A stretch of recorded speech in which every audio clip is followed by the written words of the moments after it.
Merci de renouveler votre confiance à Moto TV. Mesdames, Messieurs, voici votre journal.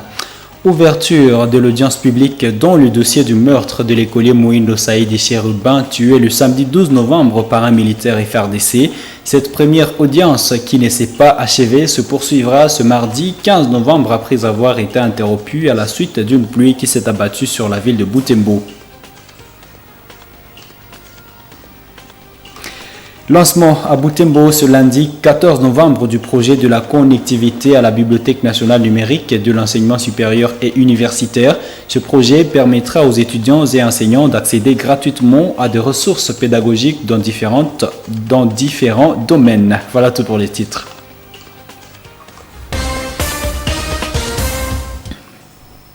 Mesdames, Messieurs, bienvenue dans l'intégralité de ce journal. Je viens de le dire dans les titres de cette édition, le procès en flagrance dans les dossiers du meurtre de l'écolier Mouhindo Saïdi Cherubin a été ouvert ce lundi 14 novembre. La première audience s'est déroulée à l'auditorat militaire garnison de Butembo 2 jours après son assassinat. Grâce Kaniki dans ce reportage de Monampenzi Mazekele. La partie civile et le présumé meurtrier ont répondu présents à cette audience. Le caporal Echoni Ankui Papi, militaire FARDC, est poursuivi pour meurtre et violation de consignes. D'autres sources renseignent que le caporal Echomi Papi avait perdu son arme au cours de cette opération criminelle.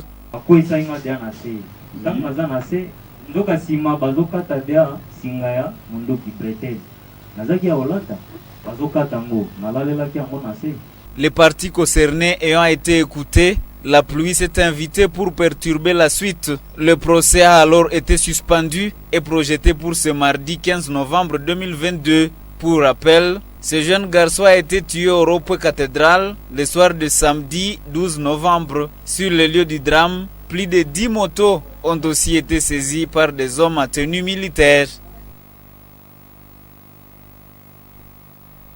Le Parlement d'enfants Butembo Lubero remercie la souplesse des autorités en organisant l'audience publique du militaire qui a tiré sur Mouhindo Saïdi Cherubin, un enfant de 9 ans tué le week-end passé.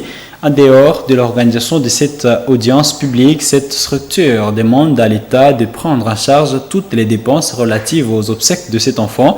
Le Parlement d'enfants recommande que les militaires et les policiers soient tous formés en matière de protection civile et la protection des enfants en particulier. Suivez Rigen Bangahe dans cette interview réalisée par Luciana Mousseviroa et Nelly Mwengeshali. De cette occasion d'ailleurs, si les autres militaires peuvent prendre cette situation comme juste l'exemple à prendre, dire que si on se permet à faire de bavure, on sera aussi jugé de la sorte et ça va faire que les militaires puissent eux-mêmes se discipliner et arrêter à faire le bavure. Mais au-delà de ça, la finalité du procès n'est pas que le militaire soit seulement condamné, mais aussi qu'il y ait des dédommagements aux côtés de la famille, puisque vous imaginez la famille qui ne s'attendait pas à de telles situations, voilà que c'est arrivé. Et donc la famille doit être également dédommagée, tel que c'est bien dit d'ailleurs dans la loi, et tout le repasse des obsèques de l'enfant doivent être prises en charge par l'État congolais. Parlons éducation à présent. Lancement à Butembo du projet de la connectivité à la Bibliothèque nationale numérique de l'ESU. Il s'agit d'une bibliothèque qui offre aux étudiants et enseignants l'accès gratuit à des ressources pédagogiques des différents domaines. Exposé par le conseiller au ministère de l'ESU en charge du numérique dans la salle SIPA à Butembo. Celui-ci a appelé les bénéficiaires à tirer profit de cette connectivité pour améliorer leur application. Faisons-en le point dans ce reportage. C'est dans ce cadre de la salle SIPA que cette activité a vécu l'après-midi de ce lundi 14 novembre. On prit part à cette activité des représentants des établissements de l'ESU à Butembo, des enseignants de ce secteur, des étudiants et quelques intéressés.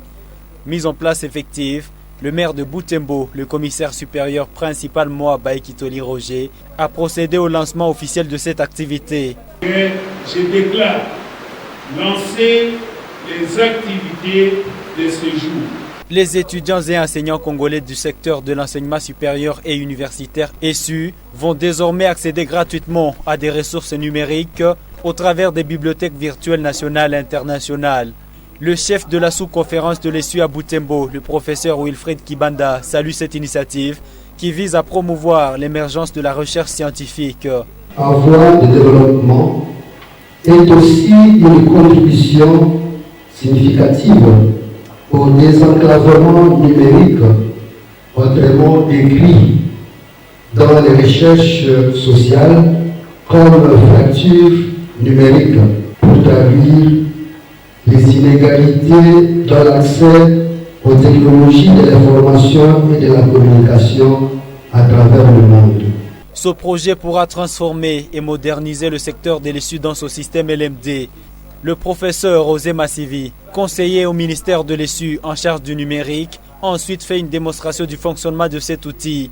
Cette activité s'inscrit dans la transformation, la rénovation et la modernisation de notre système d'enseignement supérieur et universitaire et s'inscrit comme socle dans les réformes du système d'enseignement supérieur et universitaire par l'introduction du nouveau système LMD.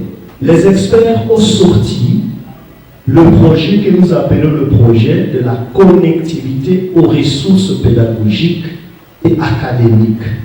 Connecter gratuitement toute la communauté universitaire aux ressources pédagogiques que nous avons appelées Bibliothèque numérique nationale. Après démonstration, le représentant du ministère de l'ESU a alors procédé à la remise symbolique aux étudiants des premières cartes SIM Academia pour leur permettre d'effectuer les différentes opérations numériques de recherche via cette connectivité. Les étudiants ont hâte de découvrir cette nouvelle expérience pour leurs recherches scientifiques. Nous soutenons et accompagnons cette œuvre rendant favorable le système LM2, réponse et adaptation du système LMD et réalisation de la promesse du président de la République.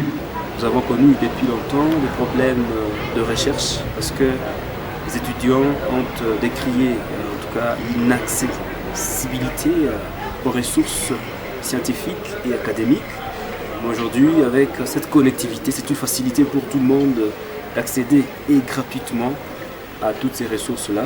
Voilà pourquoi c'est pour moi un sentiment de satisfaction, parce que je sais qu'avec la démonstration effectuée par le professeur Massivi, que nous serons tous capables de nous connecter et en même temps de rechercher des livres, des articles, des vidéos capables d'ajouter un plus à notre formation académique. Dans ce vaste programme, le ministère a dit avoir commandé déjà 150 000 ordinateurs au profit des étudiants congolais. Les utilisateurs vont accéder à plus de 200 millions d'ouvrages et articles scientifiques. En RDC, cette connectivité gratuite a été lancée jeudi dernier à Kinshasa par le ministre des tutelles Moïndo Nzangi et il sera exécuté avec l'appui de l'opérateur de télécommunications RTL. Parlons santé à présent. L'humanité célèbre chaque 14 novembre la journée internationale contre le diabète. À l'occasion, l'hôpital FEPSI a organisé un dépistage volontaire gratuit et des enseignements à l'intention des diabétiques de la ville. Reportage Georgine Tawite Mouira et Mirembe Titawite. Tout s'est passé dans cette salle de réunion de l'hôpital FEPSI depuis le matin de ce lundi 14 novembre 2022. Les hommes, les femmes et les enfants sont venus se faire examiner pour connaître leur taux de sucre. Après leur enregistrement et la prise de poids, ces malades ont fait des examens de sang. Kabira Sombo Prosper et Mouindo Kiavirwa ont passé leurs examens médicaux et attendent le résultat. D'après eux, connaître son état de santé assure la sécurité des soins. C'est pour les examens de diabète. C'est la raison pour laquelle je suis arrivée ici. Cette structure sanitaire a organisé cette activité dans le but d'aider la population de Butembo à connaître chacun son état de santé. Car d'après le docteur Gertrude Tambavira, médecin traitant de l'hôpital FEPSI, il est bon de connaître son état de santé. Elle explique que cette maladie est causée par le taux élevé de sucre dans l'organisme. C'est un désordre d'abord hormonal au niveau de l'organisme, un désordre métabolique. En fait, les sucres ingérés n'est pas digéré, n'est pas donc utilisé. C'est pourquoi les gens appellent ça magonjwa ya sukari. En fait, quand nous mangeons, même les aliments, d'autres aliments qui n'est pas le sucre synthétique des magasins là, il y a toujours du sucre dans tout aliment. L'alimentation que nous utilisons, il y a du sucre dedans. Donc, l'insuline doit faire que ce sucre soit digéré et utilisé par l'organisme. Les cas positifs ne sont pas concernés par cette prise en charge. Et aujourd'hui, nous avons voulu le faire gratuitement pour la journée internationale des diabètes. Et aujourd'hui, si nous sommes arrivés à faire ça gratuitement parce que nous avions eu un partenaire qui a appuyé cette activité. Le thème de l'année pour célébrer cette journée est l'accent au sujet du diabète. Dans un autre chapitre, les habitants de Butembo sont appelés à entreprendre pour éviter la dépendance dans leur vie. Appel de Richard Kassivirehi, entrepreneur en ville de Butembo, ce lundi 14 novembre. Au début de la semaine dédiée à l'entrepreneuriat, Richard Kassivirehi fait savoir que l'entrepreneuriat est l'un des moyens pour sortir de la dépendance salariale. Cet entrepreneur invite les habitants à initier leurs propres activités pour contribuer au développement de la ville de Butembo. Ces propos ont été recueillis par Delphin Voya. Notre milieu, notre ville a besoin de beaucoup d'entrepreneurs parce que la ville de Butembo, par exemple, ne pourra se développer que lorsque il y aura plusieurs entrepreneurs, c'est-à-dire des jeunes qui se lancent dans divers domaines. Et d'ailleurs, il faudrait que les gens le sachent. Pour entreprendre, il faut d'abord avoir l'idée. Or, notre environnement fait que les jeunes actuellement, ils ont besoin de l'argent facile, la paresse. Ça, c'est un danger pour notre société. Ils participent maintenant à des activités du genre, vous mettez l'argent ici, ça va se multiplier, ok? Ou alors, vous mettez l'argent là-bas, et ainsi de suite, donc vous allez gagner facilement de l'argent. Les gains faciles, c'est mauvais. Ici, à l'occasion de cette semaine qui commence, nous disons, il y a encore beaucoup à faire pour développer notre milieu. Il y a moyen que des jeunes se lancent à l'eau, qu'ils se jettent à l'eau en concevant des idées que nous appelons des idées qui sont bancables, donc des idées vraiment d'entreprise. Et c'est vraiment important de le savoir à partir d'aujourd'hui que nos pays en Afrique, ils restent pauvres parce que les jeunes voudraient tous être des salariés, ce qui est une mauvaise chose. On peut bien être salarié pendant 2 semaines, 2 mois, c'est pas 2 ans, mais si on peut trouver encore mieux de créer son entreprise, comme ça on devient aussi créateur d'emplois, cela va aider, n'est-ce pas, nos pays à sortir de la pauvreté vers la richesse. Plus d'une centaine de jeunes filles et garçons membres de différentes associations initiées par Madame Rose Kambutombeane étaient réunis en assemblée générale le dimanche 13 novembre dans la salle Reine de la Paix. Les échanges ont tourné autour de la nécessité de s'enrôler massivement au sein des forces loyalistes pour le retour de la paix en RDC. Reportage Nadège Zawadi. Ils sont venus des 4 coins de la ville de Butembo. Ces milliers de jeunes, filles et garçons, membres des associations actives de base créées et accompagnées par Kamburose Tuombeane de la promotion du leadership de la culture de la paix. Ces associations sont notamment Jeunes engagés pour la paix et la bonne gouvernance, JEPAGE, Jeunes leaders Tuombeane, GLT, Groupe Génération Égalité, GGE, Fondation des Amis de Rose Tuombeane FART, ainsi que CLISROT. L'essentiel du speech de Madame Rose Tuombeane a consisté à une exhortation envers la jeunesse qu'elle tire derrière elle.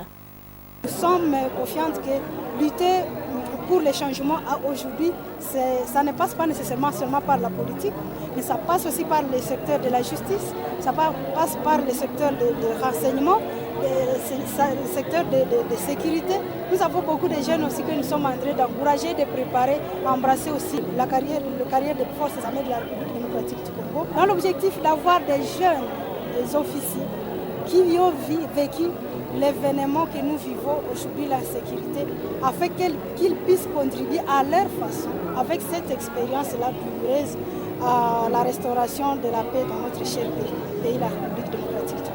Les participants, quant à eux, se sont engagés à nouveau à soutenir la vision de cette brave dame, reconnue comme ambassadrice de l'espoir et de la paix au niveau international. Ici est de retenir que ces groupes de jeunes sont dans toutes les communes et tous les quartiers de la ville de Butembo.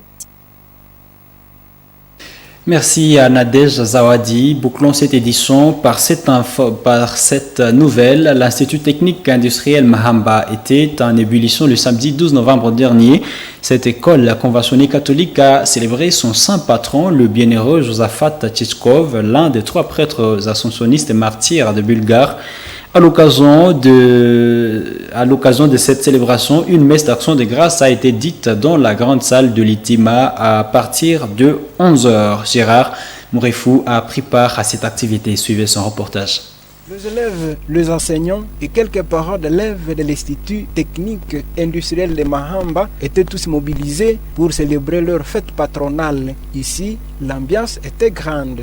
Il sonnait déjà 10 heures quand tout le monde pressait les pas dans la salle qui a abrité la célébration eucharistique. C'est à partir de 11h30 que le cortège des prêtres, conduit par le père Jean-Paul Moussosotian, s'oriente vers la salle au rythme des chants d'action de grâce.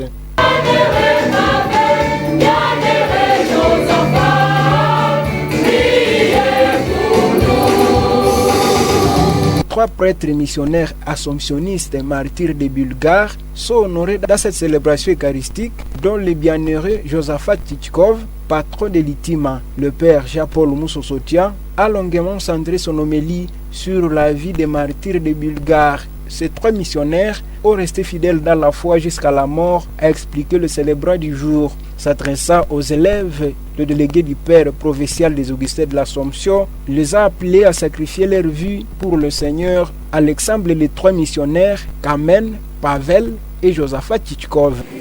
Si nous nous réunissons en ces lieux, nous voulons dire que nous voulons ressembler à Kamen, à Pavel et à Josaphat. Mais est-ce que nous sommes prêts vraiment à donner notre vie pour le Seigneur? Que chacun se regarde. Est-ce que si on mettait l'épée, si on présentait l'épée, on dit voilà, si vous voulez demeurer chrétien, nous vous tuons. Combien seront prêts vraiment à accepter la mort? Prenant la parole, le père préfet de l'Institut technique industriel de Mahamba a présenté aux participants les vertus du bienheureux Josaphat Tchitchkov, leur patron. Le père Moussabingo Achille a indiqué que le bienheureux Josaphat Tchitchkov doit être un exemple pour toute l'équipe de l'Itima. C'est un prêtre débordant d'activité. Un prêtre débordant d'activité.